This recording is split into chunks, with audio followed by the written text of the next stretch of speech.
বন্ধুরা, আগামীকাল চৈত্র মাসের শেষ রবিবার দিন ধারণ করুন এই একটি গাছের শিকড়। তাহলে আমি আপনাদের কথা দিচ্ছি যে নতুন বছরে আপনাদের অর্থের কখনো কমতি হবে না, তথা আপনাদের জীবন থেকে সমস্ত প্রকার দুঃখ কষ্ট জ্বালা যন্ত্রণা দারিদ্রতা যেমন দূর হবে, ঠিক তেমনই আপনারা অখণ্ড সৌভাগ্যশালী হয়ে উঠবে। দেখুন বন্ধুরা, একথা সত্য যে আমরা প্রত্যেকে অক্লান্ত কঠোর পরিশ্রম করি দিন রাত শুধুমাত্র এই অর্থ উপার্জনের জন্যই, কিন্তু একথাও বাস্তব যে সবার ভাগ্যে কিন্তু বিপুল পরিমাণে অর্থ উপার্জনের সুযোগ আসে না। বন্ধুরা, বেশিরভাগ ক্ষেত্রেই দেখা যায় মানুষের জীবনে দারিদ্রতা, দুঃখ কষ্ট, অর্থহানি এইগুলো কিন্তু দিন প্রতিদিন বেড়েই চলেছে এবং একমাত্র অর্থের কারণে অনেক পরিবারে ঝুট ঝামেলা কলহ অশান্তি এইগুলোও বেড়ে যায়।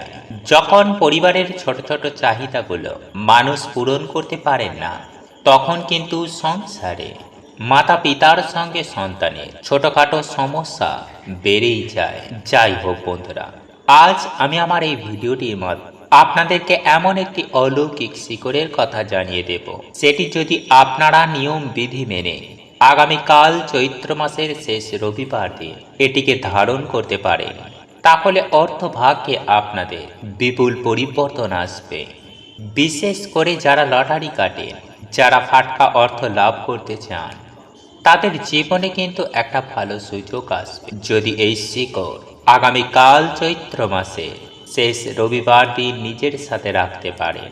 তবে বন্ধুরা, ভিডিওটি শুরু করার পূর্বে আমি আপনাদেরকে বিনম্রভাবে প্রত্যেকের কাছে অনুরোধ করব, আজকের এই ভিডিওটি দেখে যদি আপনারা উপকৃত হন, সমৃদ্ধ হন, তাহলে অতি অবশ্যই ভিডিওটিতে একটি লাইক করবেন এবং কমেন্টে আপনাদের মূল্যবান মতামত লিখে জানাবেন এবং যতটা পারবেন ভিডিওটি আত্মীয় পরিজন বন্ধু বান্ধবীদের সঙ্গে শেয়ার অবশ্যই করবেন, যাতে করে তারাও এই বিষয়টি সম্পর্কে অবগত হতে পারে।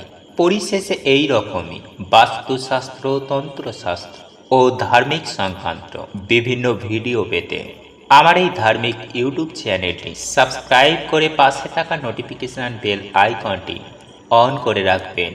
চলুন এইবার মূল আলোচনায় প্রবেশ করা যাক। তবে মূল আলোচনায় প্রবেশ করার আগে জয় মা লক্ষ্মীর জয় লিখে কমেন্ট অবশ্যই করবেন। বন্ধুরা, আপনারা যদি এই মহাশক্তিশালী শিকড়টি ধারণ করতে পারেন, একাধারে আপনারা যেমন কর্মক্ষেত্রে উন্নতি লাভ করতে পারবেন, ঠিক তেমনই গোপন শত্রুর হাত থেকেও রক্ষা পাবেন। দেখুন বন্ধুরা, অনেকের জীবনে অনেক প্রকার গোপন শত্রু রয়েছে, আবার অনেকের জীবনে নিজের ঘরের লোকই নিজের শত্রু হয়ে যায়।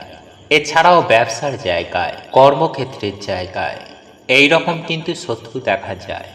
দেখুন বন্ধুরা, আমি সবার প্রথমেই বলে রাখি, তন্ত্রশাস্ত্রে এই শিকড় ধারণের ক্ষেত্রে সব থেকে উত্তম সময় রাতকে নির্বাচন করা হয়েছে। বন্ধুরা, এই শিকড় প্রায় প্রত্যেকটি হিন্দু পরিবারে বা বাঙালি পরিবারে কিন্তু পাওয়া যায় এবং এই শিকড়টি হলো তুলসী গাছের শিকড়। হ্যাঁ বন্ধুরা, আগামীকাল চৈত্র মাসের শেষ রবিবার দিন সকাল সকাল ঘুম থেকে উঠে স্নান সেরে সূর্য নারায়ণকে জল নিবেদন করে সাথে দেবী তুলসী মহারানীর জল নিবেদন করবেন। এরপর আপনারা দৈনন্দিন নিত্য পুজো যেভাবে করেন সেভাবেই করবেন। তারপর সেই দিনটি আপনারা কিন্তু অতি অবশ্যই নিরামিষ আহার গ্রহণ করবেন। তারপরে রাত্রেবেলায় এই শিকড়টি ধারণ করবেন। বন্ধুরা, আপনারা এই উপায় বা ক্রিয়াটি করার জন্য দুটি তুলসী গাছের মূল বা শিকড় সংগ্রহ করে নেবেন। দেখুন বন্ধুরা, আপনারা অনেকেই আছেন যারা প্রশ্ন করেন যে ঘরে তুলসী গাছের শিকড় নেওয়া যাবে কিনা। এক্ষেত্রে আমি আপনাদেরকে বলে রাখি বন্ধুরা, ঘরে তুলসী গাছের শিকড় আমি নিতে আপনাদের বারণ করব, কারণ আপনারা তুলসী মহারানীর সেবা করছেন, সন্ধ্যাবেলায় সন্ধ্যা আরতি করছেন, তুলসী গাছে জল দিচ্ছেন, ওই তুলসী গাছ আপনারা কিন্তু নেবেন না। দেখবেন তুলসী গাছ আপনার বাড়ির আশেপাশে অতি অবশ্যই পেয়ে যাবেন। বা অনেকেই দেখবেন তুলসী গাছের শিকড় বাজারে বিক্রি করেন। সেখান থেকেও আপনারা এই তুলসী গাছের শিকড় সংগ্রহ করতে পারেন। শুধু আপনাদের যেটি করতে হবে তা হলো আগামীকাল বছরের শেষ রবিবার দিন নিরামিষ আহার গ্রহণ করে রাত্রিবেলায় দুটি তুলসী গাছের শেকড় সংগ্রহ করবে এবং সেটি ঘরে নিয়ে এসে গঙ্গা জল দিয়ে ভালো করে ধুয়ে নেবেন।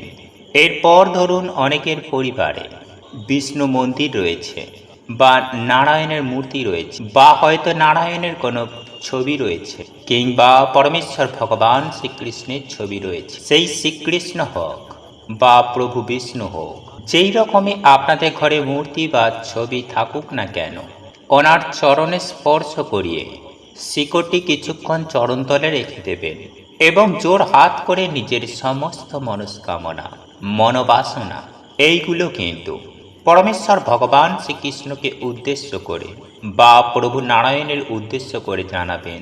এরপর আপনারা দুটো শিকড়ই কিন্তু পরমেশ্বর ভগবান শ্রীকৃষ্ণের চরণে রেখে দেবেন। তবে এক্ষেত্রে বলে রাখি যে যখন আপনারা তুলসী গাছের শিকড় সংগ্রহ করবেন, ধরুন আপনাদের গৃহ চত্বরে আশেপাশেই তুলসী গাছ রয়েছে, সমস্ত তুলসী গাছকে নষ্ট করে দেবেন না।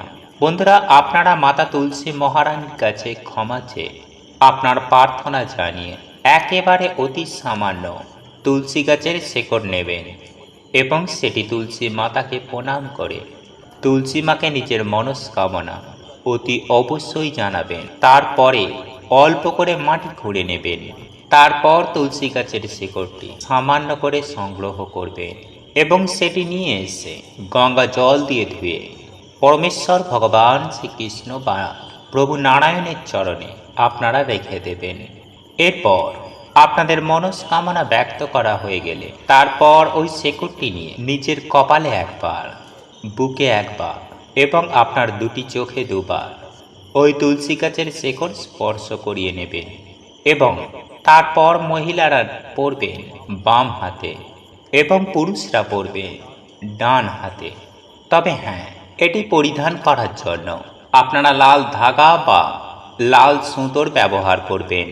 এছাড়াও অন্য কোনো কালারের সুতো বা ধাগা ব্যবহার করবেন না। একমাত্র এই লাল ধাগা ও লাল সুতো এটাই ব্যবহার করবেন। বন্ধুরা, একই সঙ্গে আপনাদেরকে এটাও জানিয়ে রাখি যে এই উপায় বা ক্রিয়াটি আপনারা হৃদয়ের অন্তর থেকে নিষ্ঠা ভক্তি সহকারে করুন।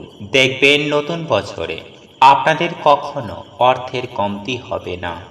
জীবনে যেমন সুখ শান্তি থাকবে, ঠিক তেমনই সমৃদ্ধি আসবে। যেভাবেই হোক না কেন আপনাদের হাতে অর্থ থাকবে। আপনারা মা লক্ষ্মীর আশীর্বাদও কি পায়, আপনারা রাতারাতি কোটিপতি। হ্যাঁ বন্ধুরা, আপনারা একেবারে ঠিকই শুনছেন। এই উপায় বা ক্রিয়াটি করার মাধ্যমে দেখবেন অর্থ ইনকামের বিভিন্ন স্রোত আপনাদের জীবনে খুলে যাবে। এবং যারা ধরুন লটারি প্রাপ্তি করতে চান তারাও কিন্তু এই তুলসী গাছের শিকড় সাথে রেখে লটারি কাটতে যাবেন। দেখবেন আপনাদের একটা অর্থপ্রাপ্তির ভালো যোগ সৃষ্টি হবে। সুনিশ্চিতভাবে আপনাদের আর্থিক ভাগ্য পরিবর্তন হবে এবং জীবনে আপনাদের কিন্তু প্রচুর আয় উন্নতি হতে বাধ্য। বন্ধুরা, আপনাদের এই ভিডিওটি যদি পছন্দ হয়ে থাকে তাহলে ভিডিওটি লাইক করুন, কমেন্ট করুন এবং বন্ধুদের সাথে শেয়ার অবশ্যই করুন। মনে রাখবেন, আপনার একটি শেয়ার অনেক মানুষকে উপকৃত করতে পারে। এবং আপনি যদি নতুন হয়ে থাকেন তাহলে চ্যানেলটি অবশ্যই সাবস্ক্রাইব করবেন এবং পাশে থাকা নোটিফিকেশন বেল আইকনটি ক্লিক করবেন এইরূপ নিত্য নতুন ভিডিও সবার আগে দেখার জন্য। ঈশ্বর আপনার মঙ্গল করুক। আপনি সুস্থ থাকুন, ভালো থাকুন।